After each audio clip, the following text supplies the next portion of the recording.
بچی بڑی ہوتی گئی، مجھے بھی ہمسایوں کی بچی سے لگاؤ ہو گیا اور میری بیوی دھوکہ کھا گئی۔ اس نے مجھے کہا، جس بچی سے تم بہت محبت کرتے ہو وہ تو تمہارے اپنے جگر کا ٹکڑا ہے۔ بس پھر کیا تھا، میرے سینے پر سانپ لوٹنے لگے۔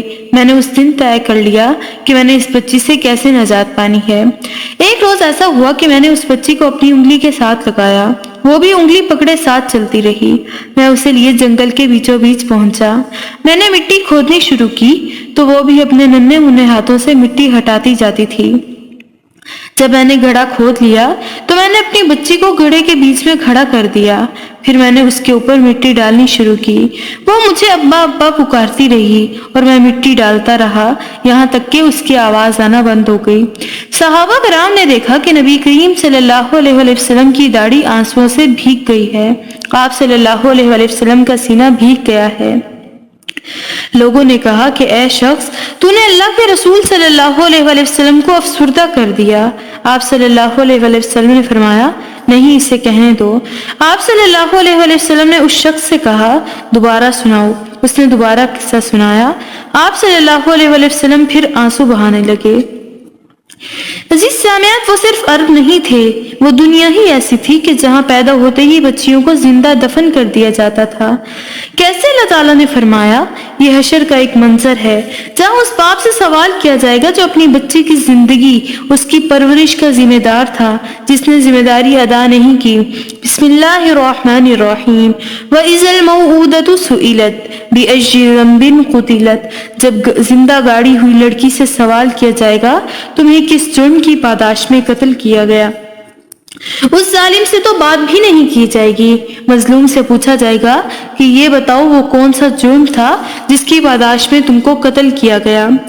اگر آج ہم اپنی سوسائٹی میں ابورشن کی شرح کو دیکھتے ہیں تو معلوم ہوتا ہے کہ حیات ملنے سے پہلے، آنکھ کھولنے سے پہلے ماں کے پیٹ میں کتنے ہی بچوں کو ختم کر دیا جاتا ہے۔ کتنے بچے ہیں جن کے لیے ماں راضی ہو جاتی ہیں کہ ان کے جسم کے ٹکڑے ٹکڑے کر کے ماں کے پیٹ سے انہیں نکال دیا جائے۔ کتنے ڈاکٹرز ہیں جو آج بھی بچوں کو زندہ گاڑ دیتے ہیں۔ ہاں، وہ اتنے سفاک نہیں تھے جو بچوں کو مٹی میں دفن کر دیتے تھے۔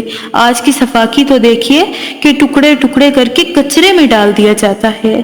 اپنے آپ کو کبھی ایسی جگہ تصور کر کر دیکھیے، کیسے انسان اتنا سنگ دل ہو گیا، کیوں وہ اپنی ہی نسل کے خلاف ہو گیا۔ اگر خود جینے کا حق رکھتا ہے تو پھر یہ حق اپنے بچے کو، اپنی بیٹی کو کیوں نہیں دینا چاہتا؟ ماں تو ممتا کی علامت تھی، وہ تو محبت اور شفقت کی علامت تھی۔ ماں، تجھے کیا ہو گیا؟ تو کیوں اپنے جگر گوشے کے خلاف ہو گئی؟ اپنے بچوں کو، اپنی بیٹی کو اپنے ہاتھوں سے قتل کر ڈالا۔ کل کی ماں کا تو دل و دماغ روشن نہیں تھا، آج کی ماں تو سمجھتی ہے۔ علم نے اس کے دل و دماغ کو روشن کر دیا ہے۔ یہ کیسی روشنی ہے جو اپنی اولاد کو جینے کا حق نہیں دیتی، اور پھر اس سے پہلے کہ بچہ وجود میں آئے، بچے کے ساتھ تعلق کی ایک ایسی نوعیت ہے کہ بچے کو وجود میں لانے سے روکنے کے لیے کس قدر ادویات استعمال ہوتی ہیں۔ انسانیت کس موڑ پر آ پہنچی ہے؟ کیوں لوگ انسان ہی کے دشمن ہو کر رہ گئے، انسانی جان کے دشمن ہو گئے؟ عزیز سامعات، زندگی پر تو ہر انسان کا حق ہے۔ وہ رب کتنا مہربان ہے، برابر کا حق دیتا ہے، بیٹی کو بھی اور بیٹے کو بھی، جینے کا حق بھی اور پرورش کا حق بھی۔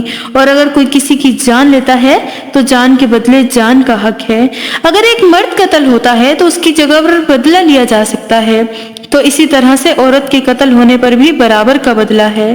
دونوں کی جان کی قیمت ایک جیسی ہے۔ اگر ہم سب کو جینے کا حق ہے تو اپنی نسلوں سے محبت کیجیے۔ بیٹی اللہ تعالیٰ کی رحمت ہے، بیٹی کو اس کا حق دیجیے۔ بلکہ سیدھی کہتی ہیں کہ وہ بچے جو جھولوں میں ڈالے جاتے ہیں اور وہ بچے جو جان سے ہاتھ دھو بیٹھتے ہیں، ان کی اکثریت لڑکیوں کی ہوتی ہے۔ بیٹی جینے کا حق رکھتی ہے، اس کو پیدا کرنے والے نے یہ حق دیا ہے، اس سے یہ حق واپس نہ لیں۔